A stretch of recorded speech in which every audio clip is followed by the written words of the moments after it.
the United States. They went to Boston to participate in the Buganda Bumu convention from North America. Every 2 years we go and meet subjects of the Kawaka and the diaspora in America, in Europe, in the Arab world, in South Africa and other parts. The purpose of this visit is to ensure that our people, wherever they are in the diaspora, get to understand what is taking place at home. The programs we initiate are explained to them. The work we do on a daily basis is explained to them. We also provide answers to the different questions they may have about the kingdom, but also about the country Uganda, because what happens in Uganda affects the kingdom of Uganda, because Uganda is a constituent part of the country called Uganda. So we ask questions concerning the country Uganda as well. And the convention offers us the opportunity to explain to them what's going on here at home.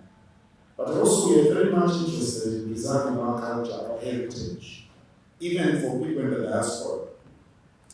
Simply because one is an American doesn't mean that diminishes his heritage, because your father or your grandfather may have been born here in the kingdom of Uganda or in Uganda. It's important that even if the children are Americans or they are citizens of those different countries that we visit, they keep in touch with us, but they also know the significance of our culture, of our inheritance, of our heritage, of our language.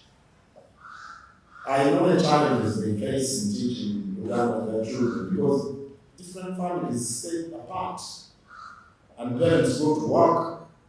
The kids spend most of the time on TV or in school or with neighbors, and the primary language, of course, is English. But there are apps which teach Uganda, and also the parents need to realize they need to speak their language inside their homes so that the children can hear and be able to speak Uganda.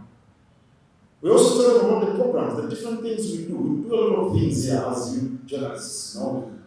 We are involved in very many programs.